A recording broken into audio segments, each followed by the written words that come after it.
नमस्कार, news click में आपका स्वागत है। आज हमारे बीच टाइम्स ऑफ इंडिया के एसोसिएट एडिटर शंकर रघुरमन मौजूद हैं।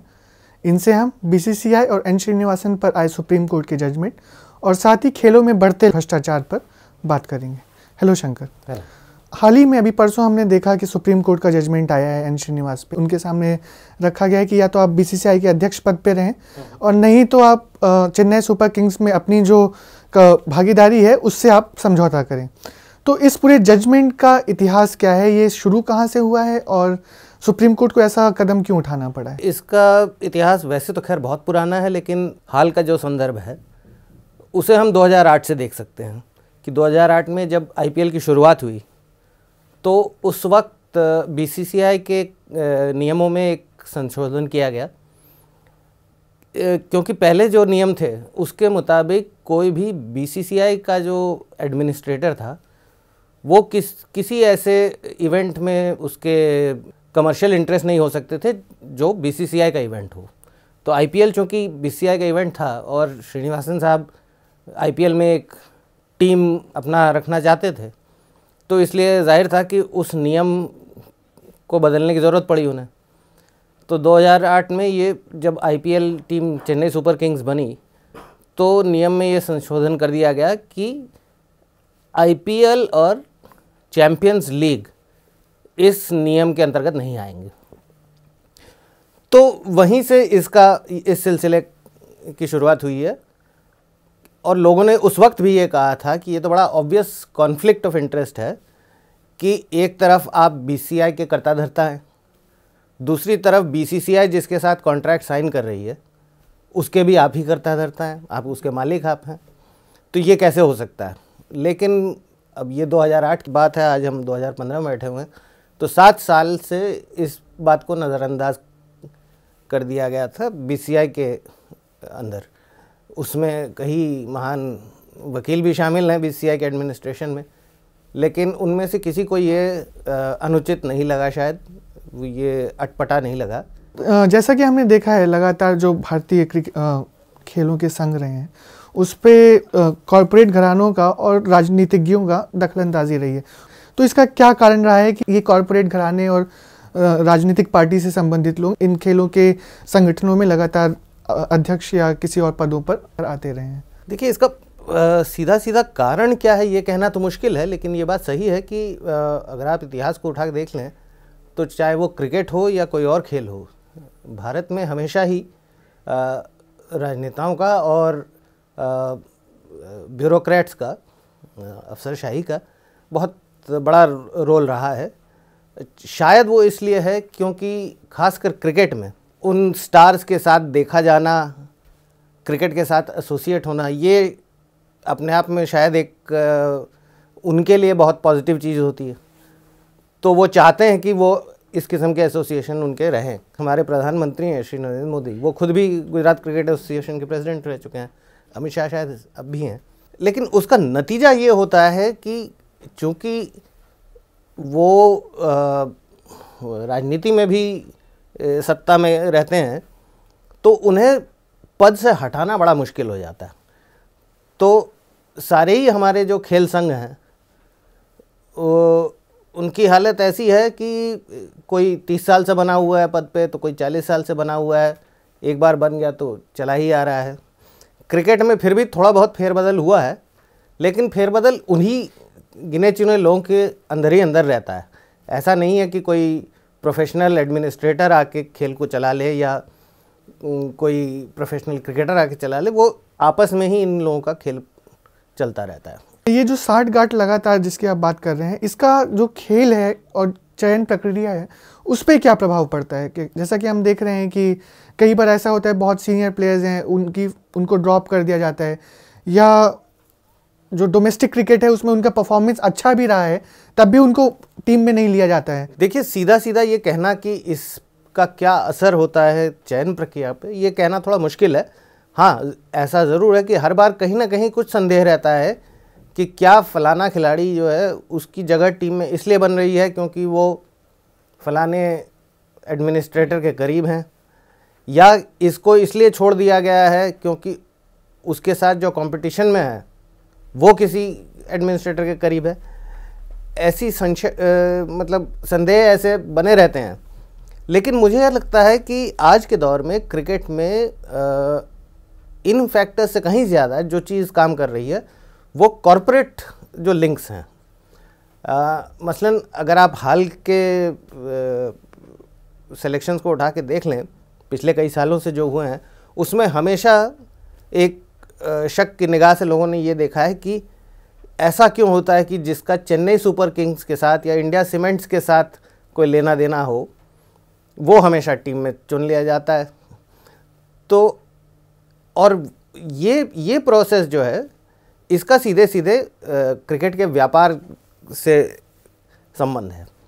तो इतना ज़्यादा पैसा आ चुका है खेल में और इतना ज़्यादा कमर्शलाइज हो चुका है सारा खेल कि कहीं ना कहीं उसका असर पड़ ही रहा है। आपने चेन्नई सुपर किंग्स की बात की, तो सुप्रीम कोर्ट ने एक ऐसी कमेटी भी बैठाई है जो चेन्नई सुपर किंग्स और राजस्थान रॉयल्स पे जो लगे करप्शन के चार्जेस हैं उनकी जांच करेगी। तो इन टीमों का भविष्य आपको क्या नज़र आ रहा है कि ये आईपीएल में रहेंगी, नहीं रहेंगी, इनकी खिलाड़ियों का क्या होगा?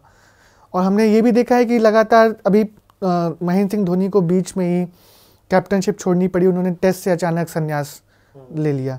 तो क्या इसका भी कोई संबंध है इस चेन्नई सुपर किंग्स के ऊपर भ्रष्टाचार के जो आरोप लगे हैं उस पर? बिल्कुल प्रामाणिक तौर पे ये कहना कि उसी वजह से उन्होंने संन्यास ले लिया टेस्ट क्रिकेट से, ऐसा करना तो मुश्किल होगा। लेकिन ये संदेह तो बनता ही है कि शायद इसीलिए छोड़ा हो कि चेन्नई सुपर किंग्स पे अभी शक की सुई, शक का कांटा उनके ऊपर है। और महेंद्र सिंह धोनी चेन्नई सुपर किंग्स के भी कप्तान हैं इस वक्त, और इंडिया सीमेंट्स के भी वाइस प्रेसिडेंट हैं, श्रीनिवासन के बहुत करीबी माने जाते हैं। और अभी वर्ल्ड कप भी आपके सामने ही है, करीब महीने भर में वर्ल्ड कप शुरू हो जाएगा। तो शायद वो चाहते होंगे कि इस वक्त उन पे ये आरोप ना आए, वो अपने आप को थोड़ा सा डिस्टेंस कर लें चेन्नई सुपर किंग्स से और इंडिया सीमेंट्स से। आईपीएल फ़िलहाल एक वक्त वो 10 टीमों की प्रतियोगिता थी, इस वक्त 8 टीम रह गए हैं। शुरुआत में भी 8 ही थे, लेकिन 8 से कम की प्रतियोगिता मुझे नहीं लगता कि बहुत वायबल रहेगी। तो इसलिए बीसीसीआई को, आईपीएल को कोई ना कोई तरीका तो निकालना पड़ेगा कि टीमों की संख्या 8 से कम ना हो। या तो ऐसा कुछ होगा कि इन टीम्स पे फ़ाइन लगा के जिस मैनेजमेंट पे आरोप लगी है, यानी वो राज कुंद्रा हो राजस्थान रॉयल्स के केस में या गुरुनाथ मेहपन हो चेन्नई सुपर किंग्स के केस में, उनको उन टीमों से अलग कर दिया जाए, उन पे बाधा लगा दी जाए कि ये आप नहीं एसोसिएट हो सकते आईपीएल के साथ, और उन टीमों को खेलने दिया जाए, लेकिन उन पे कुछ पेनल्टीज़ लगा दिया जाए। मसलन मान लीजिए आपने ये कहा कि चेन्नई सुपर किंग्स टूर्नामेंट में -8 पॉइंट से शुरू करेगी, इस टाइप का कोई हल निकल सकता है। या दूसरा जो मॉडल है जो हमने हैदराबाद के केस में देखा, जब हैदराबाद के जो मालिक थे डेक्कन क्रॉनिकल, जब वो उस टीम को आगे नहीं चला पा रहे थे तो टीम को बरकरार रखा गया, लेकिन सिर्फ डेक्कन क्रॉनिकल को निकाल के किसी और को मालिक बना दिया गया। वो भी एक संभावना है कि ऐसा कुछ किया जाए चेन्नई के केस में और जयपुर के केस में। कुल मिला के मुझे ये लगता है कि 8 टीम से कम नहीं होने देगी। रही बात खिलाड़ियों की, तो जाहिर है उन पर एक दबाव तो बनेगा। जो चेन्नई सुपर किंग्स या जयपुर के लिए खेल रहा है, उसके मन में कहीं ना कहीं ये शंका तो होगी कि अब मेरा क्या होगा, अगर टीम कैंसिल कर दिया गया, आईपीएल से निकाल दिया गया, तो मेरा क्या होगा। और मुझे लगता है इस बात का असर थोड़ा बहुत वर्ल्ड कप में जो प्रदर्शन होगा इन खिलाड़ियों का, उस पर भी पड़ सकता है। शंकर, हमने देखा है कि जैसे बीसीसीआई एक ट्रस्ट है और यही कारण है कि लगातार बीसीसीआई और क्रिकेट में भारत में लगातार पैसों का जो आदान प्रदान है वो बहुत दिनों से चलता आ रहा है, जबकि और जो खेल हैं उन्हें लगातार नज़रअंदाज भारत सरकार करती रही है। तो इसमें सरकार की क्या जिम्मेदारी होगी या सरकार का क्या रोल होगा और खेलों को बढ़ावा देने में, और साथ ही साथ क्रिकेट की जो आज हालात हैं, इतना भ्रष्टाचार है, उसको भी कम करने में? पहली बात, एक फैक्चुअल चीज़ मैं ये बता दूं आपको कि ट्रस्ट नहीं है, सोसाइटी है। बीसीसीआई एक सोसाइटी है, तमिलनाडु में रजिस्टर्ड सोसाइटी है। सरकार का क्या रवैया होना चाहिए बाकी खेलों के प्रति, अगर आप देखें, इतिहास को उठा के देखें, तो क्रिकेट को इतना बड़ा बनाने में सरकार का बहुत बड़ा रवैया रहा है। लोग मानते हैं कि क्रिकेट बिल्कुल ही प्राइवेट बॉडी से चलाया गया, बीसीसीआई द्वारा चलाया गया और उसमें सरकार का कोई हस्तक्षेप नहीं रहा है, लेकिन ऐसा नहीं है। क्रिकेट हिंदुस्तान में तब इतना बड़ा बना जब दूरदर्शन ने क्रिकेट मैचेस का लाइव टेलीकास्ट शुरू किया, तो वो उसका एक बहुत बड़ा योगदान है क्रिकेट को इतना बड़ा बनाने में। लेकिन खैर, कारण जो भी हो, लेकिन इस वक्त क्रिकेट इस हालात में है कि उसे सरकारी सपोर्ट की ज़रूरत नहीं है।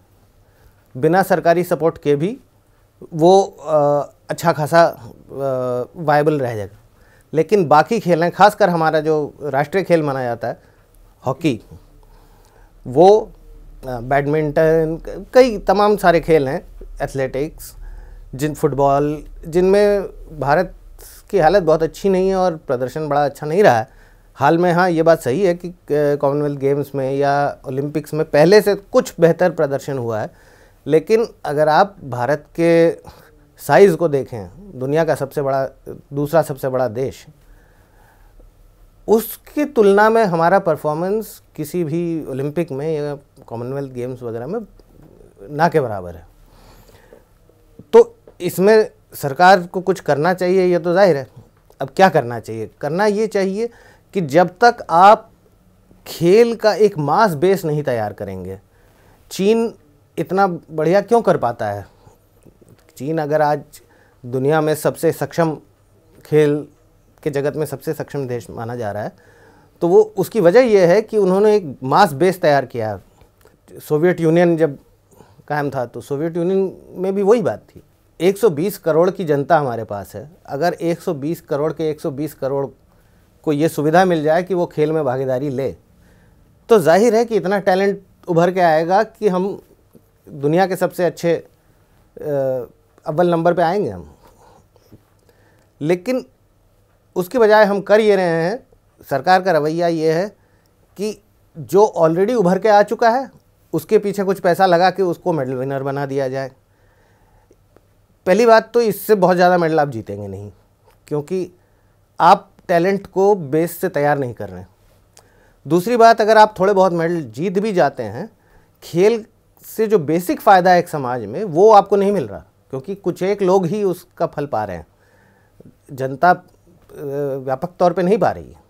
हमसे बात करने के लिए शंकर आपका धन्यवाद। ऐसे मुद्दों पर लगातार हम आपसे आगे भी बातचीत करते रहेंगे।